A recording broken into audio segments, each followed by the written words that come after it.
Indonesia bantai Mariana Utara 10-0. Wow, kata itu layak kita sematkan untuk hasil pertandingan Indonesia menghadapi Mariana Utara dalam kualifikasi Piala Asia. Yang mana di grup ini dihuni oleh 4 negara yaitu Australia, Indonesia, Kuwait, dan Mariana Utara. Setelah di pertandingan sebelumnya Indonesia berhasil mengandaskan perlawanan tim tuan rumah Kuwait dengan skor tipis 1-0. Kali ini Indonesia berpesta gol ke gawang Mariana Utara. Memang kalau misalnya kita nilai melawan Mariana Utara ini sudah terlihat memang beda kualitas, guys.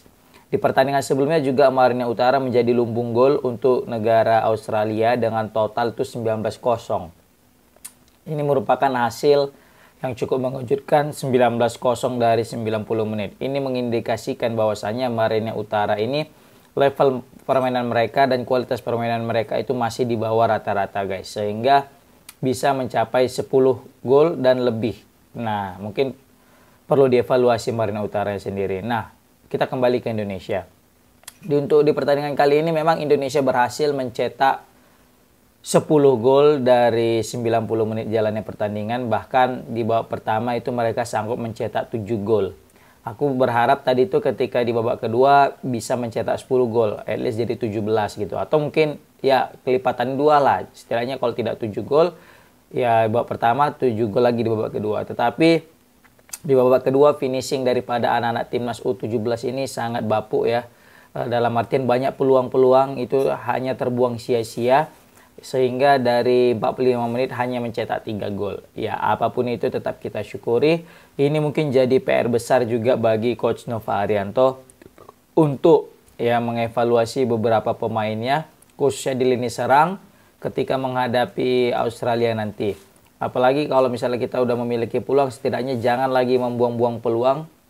Apapun itu sekecil peluang harus dimaksimalkan dengan sebaik mungkin. Meskipun itu lawan Mariana Utara, karena ini mungkin menjadi parameter juga untuk membobol gawang Australia ke depannya. Jika kita sering sekali membuang-buang peluang di depan mata ya, dalam artian ya memang kita tahu itu peluang bakal muncul lagi. Tetapi apa salahnya jika setiap ada peluang tanpa membuang-buang kita langsung memaksimalkan peluang itu menjadi gol. Karena kita nggak akan tahu nanti melawan Australia.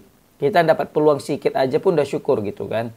Nah, jadi ketika udah ada peluang ketika melawan Australia dan kita masih saja belum bisa memanfaatkan peluang sedikit atau sekecil mungkin, itu maka akan menjadi masalah tersendiri bagi skuad timnas Indonesia ke depannya, guys.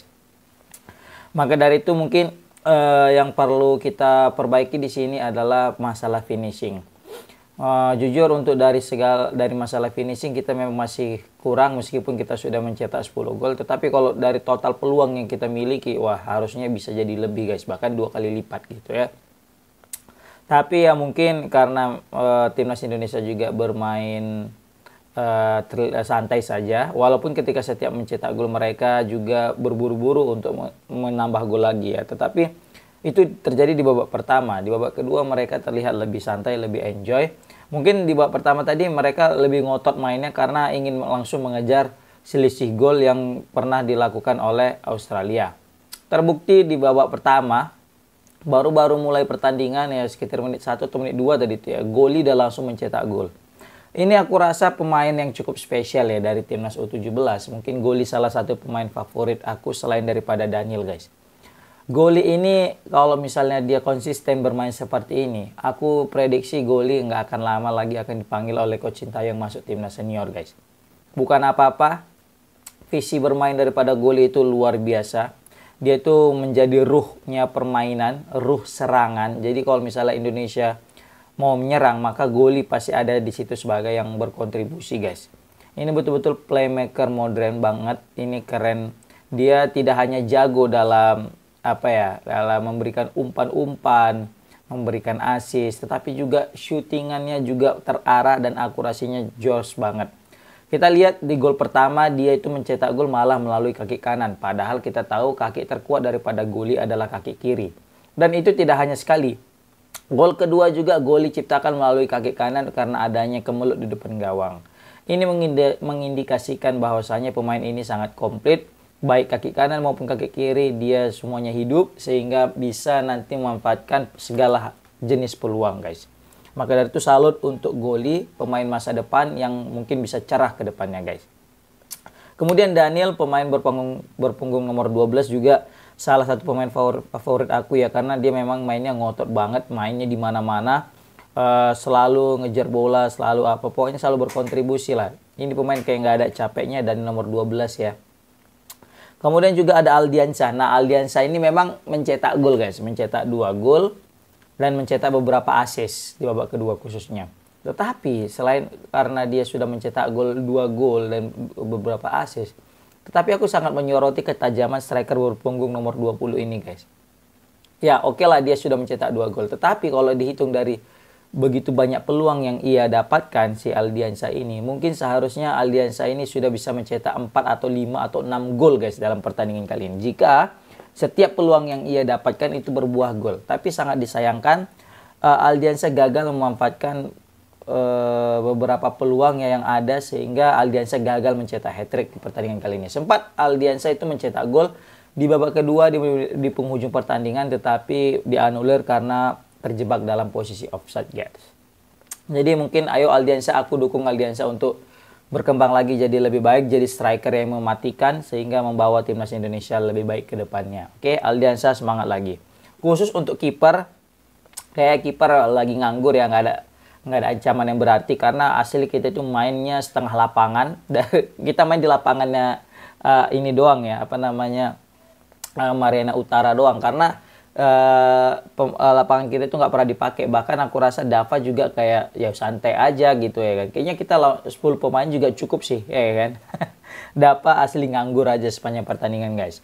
Nah, kita juga akan bertanya, kok nggak ada Becker gitu kan yang mencetak gol ke gawang Kuwait kemarin. Ya, Becker kayaknya memang sengaja disimpan oleh Coach Nova untuk menghadapi Australia, biar nanti ketika menghadapi Australia juga lebih fit guys, seperti itu. Tapi apapun ceritanya kita mesti respect ya. Respect kepada Mariana Utara yang meskipun mereka memang kalah kelas, kalah kualitas, mereka itu tidak bermain kasar guys. Mereka tidak bermain kasar, tidak guling-gulingan, dan juga ya bisa kita bilang sportif lah mereka ya. Karena sejauh ini kita lihat betapa kalau misalnya mereka itu main, ya udah mereka main memang sekedar untuk main, untuk ya sekedar mencari keringat lah ya kayaknya ya. Tidak ada, karena memang kualitas juga udah kalah gitu. Kita bayangkan lah ketika udah goal kick ya, kiper mau menendang, bolanya itu nggak sampai ke tengah, bolanya itu langsung dipotong di perempat lapangan guys. Makanya sampai backnya yang menendang biar bisa jauh kan, karena kipernya nggak sanggup nendang ke tengah, dan backnya juga nendang ya jaso-so juga, terakhir mudah untuk dihalau kan. Ditambah lagi juga passing mereka masih ancur-ancuran, bahkan ketika udah ada bola 50-50 mereka udah pasrah aja, nggak mau ngejar, nggak mau duel, mereka udah lebih baik ya udah lepaskan aja. Makanya pemain Indonesia enak banget untuk mendapatkan bola, makanya peluang itu banyak bisa tercipta, dan 10 gol pun ya suatu hal yang nggak mungkin, yang pastilah bisa tercipta, bahkan seharusnya bisa lebih guys. Ya walaupun sebenarnya kita juga agak kasihan nengok Mariana Utara ini kan, selalu menjadi lumbung gol, selalu menjadi korban pembantaian. Aku juga curiga nih, bertanya-tanya ini kepada Mariana Utara ini sehat nggak mental daripada anak-anak mereka ini ya kan, anak-anak Mariana Utara atau pemain Mariana Utara ini, apakah mereka ini kena mental, atau kayak perlu dicek psikologi mereka ini, apakah mereka kesehatan mental masih tetap terjaga dengan adanya pembantaian. Terbukti kan mereka udah 29 gol nih kalah kan, 19 Australia, 10 Indonesia, nggak tahu nanti lawan Kuwait nih ya kan. Ya tapi setidaknya dari pertandingan ini kita bisa sadar bahwasanya Indonesia masih kekurangan namanya goal getter.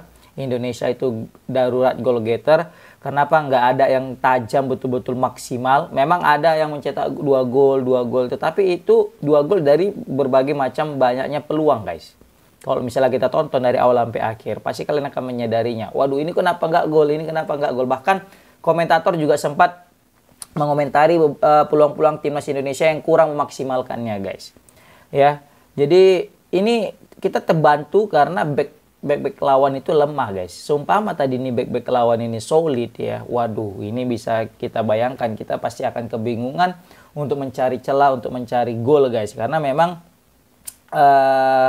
kalau sudah sulit kita nampak kebingungan dalam mencari sebuah peluang dan gol. Terbukti ketika melawan Kuwait juga kita kan ada peluang, tetapi juga jarang bisa mengeksekusi itu dengan baik. Hingga hanya peluang dari babak pertama melalui Becker, dan itu pun melalui dari free kick. Bukan, dari corner kick, ya kan. Nah, tetap ini ujian sesungguhnya adalah ketika melawan Australia nanti ke depannya, karena inilah pertandingan hidup mati Indonesia. Kalau Indonesia berhasil menang, maka Indonesia lolos. Kalah, maka Indonesia terancam tidak lolos. Kalau seri, aku yakin kayaknya Indonesia masih ada peluang untuk lolos, guys. Oke. Semoga Indonesia bisa mendapatkan poin melawan Australia. Ya, kita tahu Australia ini lawan yang berat. Kita juga harus balas dendam dengan Australia karena kita pernah dipermalukan ya oleh Australia. Ini momen yang paling tepat untuk membalaskan dendam kita kepada Australia. Oke, semangat Garuda Muda. Komen di kolom komentar gimana pendapat kalian tentang kemenangan Indonesia atas Marina Utara 10-0. Assalamualaikum warahmatullahi wabarakatuh.